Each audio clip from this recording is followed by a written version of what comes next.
आज भारत की ताकत को अगर सिर्फ सीमा पर खड़े सैनिकों या आसमान में उड़ते फाइटर जेट से मापा जाए तो तस्वीर अधूरी रह जाएगी, क्योंकि आज की असली लड़ाई चिप के भीतर चल रही है, डेटा के जरिए लड़ी जा रही है और रणनीतिक साझेदारियों से जीती जा रही है। और ठीक इसी मोड़ पर भारत ने एक साथ ऐसे फैसले लिए हैं जो आने वाले वर्षों की सुरक्षा दिशा तय करेंगे।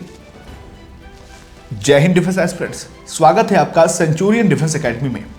भारत का वो संस्थान जहां का चयन दर हमेशा बुलंदियों पर रहता है, जहां हर दिन सिर्फ पढ़ाई नहीं बल्कि एक फौजी की सोच, आत्मविश्वास और अनुशासन पैदा किया जाता है।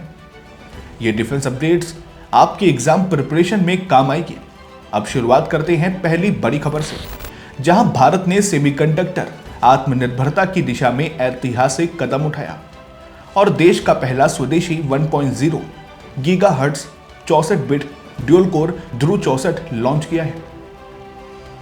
ध्रुव 64 कोई संक्षिप्त रूप नहीं बल्कि इस प्रोसेसर का नाम है, जिसमें 64 का अर्थ इसका 64 बिट आर्किटेक्चर है और ध्रुव उस स्थिर केंद्र का प्रतीक है जिस पर भारत की डिजिटल और रक्षा प्रणालियां टिक सके।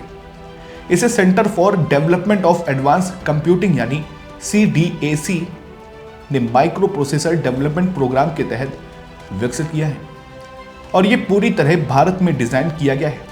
इसका उपयोग रक्षा प्रणालियां, उपग्रहों, 5G network, automobile, industrial automation और इंटरनेट ऑफ थिंग यानी IoT जैसे रणनीतिक क्षेत्रों में किया जा सकेगा।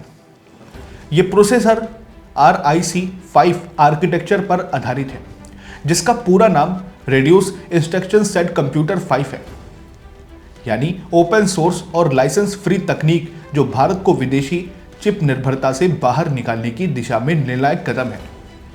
चलिए एस्पिरेंट्स अगली खबर पर नजर डालते हैं, जहां विजय दिवस 2025 पर भारतीय सेना ने बीते युद्धों की याद नहीं बल्कि आने वाले युद्धों की तस्वीर दुनिया के सामने रखी।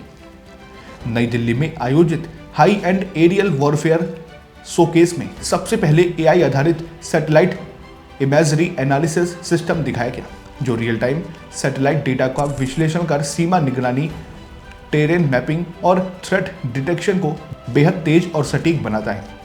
इसके बाद पेश किया गया Varuna high altitude VTOL platform, जहां VTOL का अर्थ है vertical take off and landing, यानी ऐसा सिस्टम जो बिना रनवे के टेक ऑफ और लैंडिंग कर सकता है और हिमालय जैसी ऊंचाई वाले क्षेत्रों में भी ऑपरेट कर सकता है।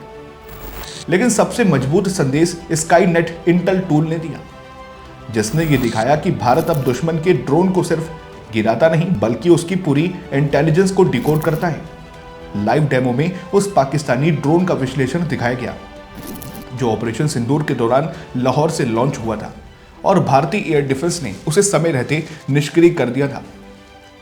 चलिए एस्पिरेंट्स तीसरी खबर की ओर बढ़ते हैं, जहां भारत और रूस के बीच reciprocal exchange of logistics agreement यानी रेलोस को रूसी राष्ट्रपति व्लादिमीर पुतिन ने औपचारिक रूप से मंजूरी दे दी है।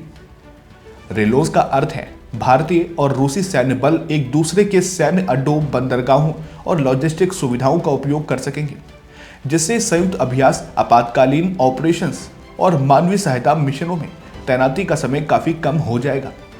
यह समझौता भारत की मल्टी अलाइनमेंट रणनीति को दर्शाता है, जहां भारत अपनी रणनीतिक स्वायत्तता बनाए रखते हुए अलग अलग वैश्विक शक्तियों के साथ सहयोग करता है। चलिए एस्पिरेंट्स चौथी खबर पर आते हैं, जहां भारतीय नौसेना की वायु शक्ति को एक और धार मिली है और दूसरा MH-60R Seahawk helicopter squadron INAS 335 ऑस्प्रेस पूरी तरह तैयार हो चुका है। MH-60R एक मल्टी रोल मैरीटाइम हेलीकॉप्टर है जिसे सिकोर स्काई ने विकसित किया है और ये पनडुब्बी रोधी युद्ध, सतह रोधी युद्ध, खोज और बचाव, मेडिकल इवैक्यूएशन और वर्टिकल रीसप्लाई जैसी भूमिकाओं में नौसेना की क्षमता को कई गुना बढ़ाता है। चलिए एस्पिरेंट्स अब पांचवी और आखिरी खबर की ओर बढ़ते हैं, जहां भारत की रक्षा आत्मनिर्भरता को वैश्विक मान्यता मिली है। भारतीय कंपनी SFO टेक्नोलॉजीज ने फ्रांस की एरोस्पेस दिग्गज थैलस से राफेल लड़ाकू विमानों के RBE-2 AESA रडार के लिए जटिल वायरिंग स्ट्रक्चर बनाने का अहम अनुबंध हासिल किया है। AESA का अर्थ है एक्टिव इलेक्ट्रॉनिकली स्कैन्ड एरे, और ये रडार राफेल की ऑपरेशनल रीड माना जाता है जो मल्टी टारगेट डिटेक्शन और ऑल वेदर ऑपरेशंस में सक्षम है। आज की इन सभी खबरों को एक साथ देखें तो साफ दिखाई देता है कि भारत अब सिर्फ रक्षा उपकरणों का उपभोक्ता नहीं बल्कि टेक्नोलॉजी, इंटेलिजेंस और रणनीतिक साझेदार का निर्माता बन चुका है। सेमीकंडक्टर से लेकर सैटेलाइट तक, समुद्र से लेकर आकाश तक और कूटनीति से लेकर उद्योग तक भारत अपनी सुरक्षा का भविष्य खुद गढ़ रहा है। और यही आत्मनिर्भर, संतुलित और दूरदर्शी सोच आने वाले समय में भारत को न सिर्फ सुरक्षित बल्कि रणनीतिक रूप से अडिग बनाएगी। आज की इन तमाम घटनाओं को एक साथ देखें तो यह साफ हो जाता है कि भारत अब प्रतिक्रियात्मक नहीं बल्कि पूर्व नियोजित रणनीति के साथ आगे बढ़ने वाला राष्ट्र बन चुका है। स्वदेशी माइक्रो प्रोसेसर से लेकर AI आधारित युद्ध प्रणालियों तक, समुद्र में मजबूती होती नौसेना से लेकर वैश्विक शक्तियों के साथ संतुलित रक्षा समझौते तक, भारत अपनी सुरक्षा की परिभाषा खुद तय कर रहा है। यह केवल हथियार की मजबूती नहीं बल्कि निर्णय लेने की आत्मनिर्भरता है जो किसी भी राष्ट्र को वास्तव में सुरक्षित बनाती है। आने वाला समय उन देशों का होगा जो तकनीक, रणनीति और आत्मविश्वास के साथ खड़े होंगे। और आज की तस्वीर ये बताती है कि भारत उसी दिशा में मजबूती से आगे बढ़ चुका है।